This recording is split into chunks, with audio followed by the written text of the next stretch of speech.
And my people told me about 4 weeks ago, I was saying, no, I want to protect the people. I want to protect the women of our country. I want to protect the women. Sir, please don't say that. Why? They said, we think it's very inappropriate for you to say. I said, why? I'm president. I want to protect the women of our country.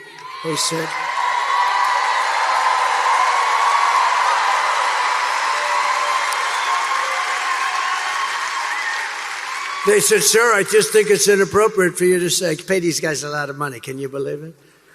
I said, well, I'm going to do it whether the women like it or not. Hey, everyone. It's Rich coming to you here with Leaving MAGA at the MeidasTouch Network.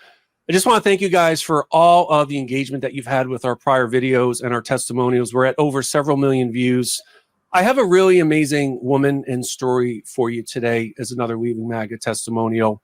Her name is Stephania Messina. Happened to meet her recently, gotten to know each other a little bit. Her story is one that I think women in particular who have no friends and family in MAGA, I think are really going to relate to. And she's got a really powerful, moving story. Her name is Stephania Messina. I want to bring her in.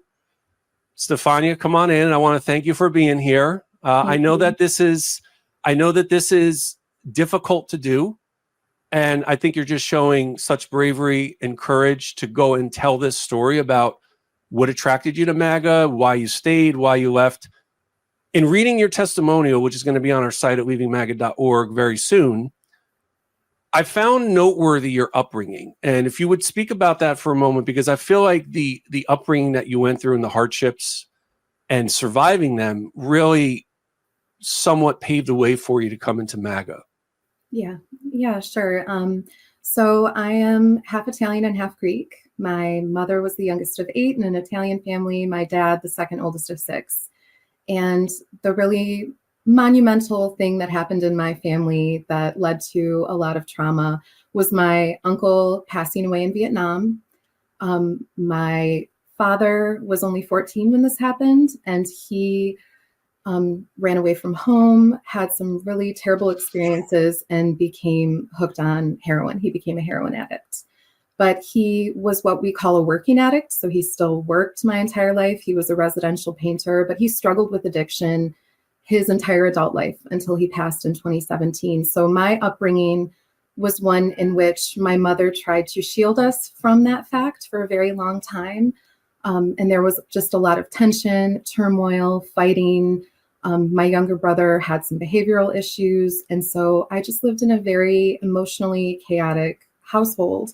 And I became a people pleaser. I became a golden child. And yeah, it was a period of time that I looked at through rosy colored glasses for a very long time that left me with a lot of trauma that I held on to and didn't heal until recent years.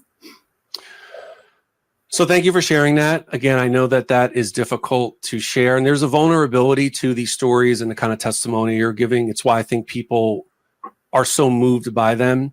And I just, as I'm hearing you talk about trauma and what you went through as a child, my observations with so many who went into MAGA and then wound up leaving is that there is something about these MAGA mythologies that I think really do prey upon some of the various traumas that people have experienced over time. Because I feel like there's a part of your bio that I want to ask you about right now that made you, in addition to everything you just said, that made you a little bit ready-made, I feel like, for MAGA. And that was your time in the so-called charismatic evangelical world. I'd like for you to talk about that a little bit, because I think that is pertinent to your MAGA experience.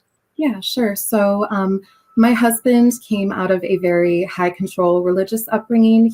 His dad was a reformed hitman from the mafia who then became a prison minister, and his grandparents were both pastors. And he had walked away from all that after his father had died when he was 13.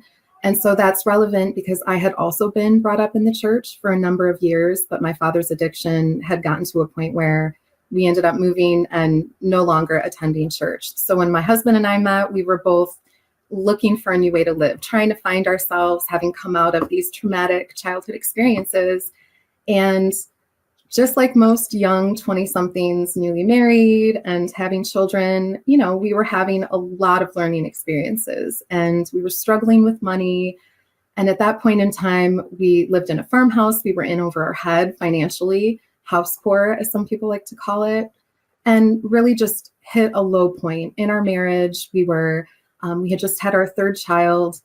And that is when I got saved. That is when I had like a spiritual awakening experience and was really heavily drawn into the church. It didn't start off that way. It started off as something, you know, emotional that I needed to help heal me. But once I started to read Christian literature and listen to Christian radio, it was a very smooth entrance into the evangelical network and system. And so about 2015, my husband and I and our 3 kids at the time, we started attending a fundamentalist evangelical church. And it was slipping into that and becoming, you know, that really becoming our whole world that led us into Trumpism and MAGA, which really didn't take hold of the church that I was in until about late 2017, I would say. Because up until that point, in the churches that I was a part of, no one took Trump too seriously. It wasn't until after he was already in office that I started to hear a lot of talk about him being a chosen person by the church to represent the church in the government, that he was going to be doing God's will, especially when it was regarding abortion and when it was regarding LGBTQ. And so that is when I started to support Donald Trump. I would say would be 2017. So again, thank you for that. So you have all of these crises that happen and it disrupts the family. There's a lot of emotional, mental, familial turmoil. And then you wind up finding yourself in this faith community. And I use the word community because I think it's quite natural that with those crises, you would have looked to find a place where people would accept you. And I say this all the time about MAGA, that MAGA is a community. And the more that we say that, I think the more that Americans who are against Trump and against MAGA, especially who have friends and family in the thrall of MAGA still, they will understand a little more what the enticement is about MAGA. And so I'm curious about, so you're in a very, very, very religious environment. Yes. And you've got now colliding with MAGA. What was that dynamic like? Because I remember in the testimonial that you offered us, you talked a lot about in the church it being a lot of acting and a lot of performing, and a lot of the inevitable hypocrisy really exposed itself, and you saw that. So I think this is an important point to discuss, because as I've been telling my story and people have been asking me this question, I think what I want to convey is that they weren't two separate entities for us. So for those in the church, their faith views, their religious worldview, and this concept of MAGA that we now see outside of it, that is one and the same for them. So when people ask me, well, where was this transition from being a Christian into being MAGA? It naturally flowed. So you have to remember that the core ideologies of MAGA, the core issues that MAGA holds, wanting to rid this country of abortion, wanting to delegitimize homosexuals, and wanting to get rid of the Dobbs decision, being so pro Second Amendment and feeling like there is always this existential threat that is coming, to steal our individual liberty. Those are not MAGA ideas. Those are conservative Christian ideas. So when I think about MAGA, I see it as an extension or a manifestation of Christian nationalism. So to me, there is no distinction between my political views at that time and my religious views at that time. They were in essence the same. Trump came into Christian nationalism. He did not create MAGA. MAGA is just this byproduct of Christian nationalism plus Trump. And so in terms of community, yes, community was something that I did not have. Again, coming out of a high religious upbringing for my husband, coming out of this traumatic upbringing for me, and charting this new course on our own, yes, we were hungry for community, for a place to safely raise our family in. And the church always looked like that to us. And then entering it and being accepted and having all of that, it was our entire life. It was our entire tribe, the church, 3-4 days a week we were attending church. I was teaching Sunday school, children's church. I led worship. My husband was training to be a pastor. And so when the church chose Trump, he became a part of that. And so I hope that makes that distinction, that it's not two different things for most people. They just view it as a natural acceptance because he supports what they support. So I hope that makes sense. It does. And actually, I don't ever remember before Trump hearing about Christian nationalism. Maybe I had in some random place, but now it's actually a very important part of the discourse for exactly the reasons that you just said. I want to read something from our testimonial that you gave here, because this is a segue, I think, about why you left, which everyone always wants to know, Stephania. Why did you leave? Why did you leave? I'm always asked that. And I'm always so happy to tell everyone. So I want to just read this part here from the testimonial. Okay. I had been a faithful follower of One American News and Newsmax, but I switched to NPR.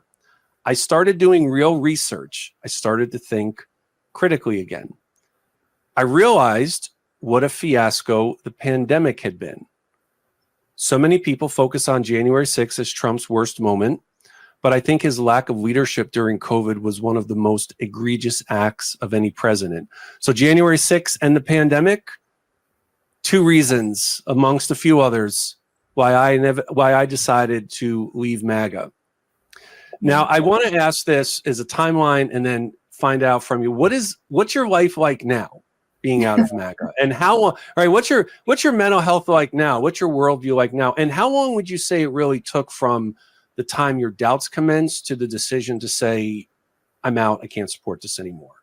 Yeah, absolutely. So we left the church in May of 2021 after seeing and no longer being able to sit quietly through the hypocrisy that we were seeing, the incongruence between people who claim to be these loving Jesus followers who refuse to mask for the immunocompromised in our church community, seeing the lack of love when it came to even acknowledging COVID as the crisis that it was. There was this exclusivity in the church where it wasn't impacted as much as everyone else because people were forming into pods that the government had recommended kind of unwittingly prior to them even saying that. We were in these pods that were just not getting impacted the way that the outside world was. And so for a while I saw it that way, but then as I said before, when people close to me were being impacted by COVID, that is one of the unfortunate things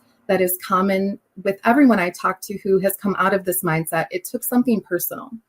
Because when you have this overarching worldview that I've described as almost like an iron dome that protects from outside logic and reason, I could not see the evidence clearly until I had a wake-up call. And so, yes, COVID, yes, January 6th. While they were happening, I still wasn't seeing it clearly. It wasn't until, again, someone in my own family, my own husband, got seriously ill from COVID. It wasn't until I had to go back to work after that. So it was almost like I was in this safe little bubble where things weren't impacting me because of my worldview, because of the protection of my church, so to speak. And once I moved out of that, once I was fully and wholeheartedly rejected by the church that I had dedicated my life to for 7 years, people refusing to talk to me because I had criticisms of the church, spoke up and left. I was ostracized. And so the first few months after leaving, I would say the first 6 months to a year were very dark. Because when you walk away from a life that you built, not just with your immediate family, but with these people in the church, there is an extreme depression that overcomes you. And so I have been into therapy. I have discovered, the very emotional things that led me in to begin with. And yes, when I came out, I would say about a year out, had to go back to work, which is difficult. I have 5 children. And so I feel like in a weird act of karma or whatever you will call it, 2021 was the worst year of my life, almost losing my husband, having to work in a hospital post-COVID that was extremely understaffed. It was like I was getting the full dose of what everyone had been talking about on the left and seeing it because I was experiencing it. And naturally, when you're going through that, and again, yes, I started to look at the news sites that I had completely ignored. And I'm not talking about CNN. I mean, places like NPR, where I would hear things, research them myself, things I had not done in the church because I had two sources in the church, the Bible and Trump. I like to say that Trump was our primary source and we would back everything he set up with the Bible. And so coming out of that, doing my own research again, I started to see things clearly. And now my life it's still crazy. I'm still rebuilding. There's a deconstruction and a reconstruction. So coming out of MAGA, coming out of the church, we're rebuilding and we're doing well, but it's tough. It's not perfect and we're not there yet, And I respect it's going to take time. As you're speaking, it's conjuring all the emotions for me of my time in MAGA and just always being in this fight or flight adrenaline rush of fighting this political battle, and then coming out of it, and you're really giving voice to something that I think a lot of Americans, and for understandable reasons, maybe don't comprehend as well because they were never in MAGA. But it is really hard to walk away from it.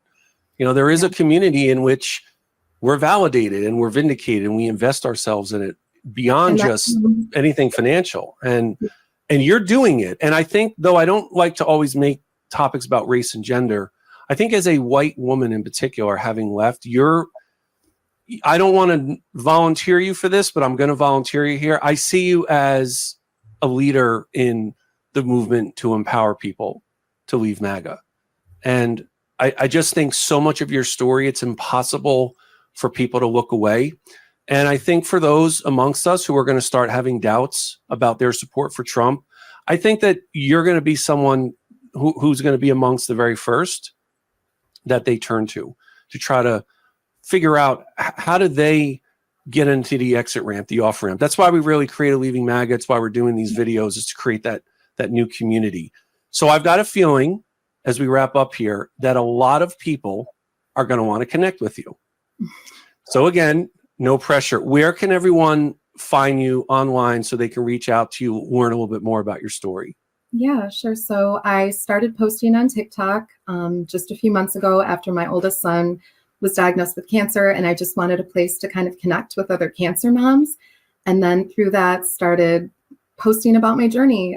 There's been interest, which has shocked me, but so you can find me on, you can find me on TikTok at In the Chillest Land.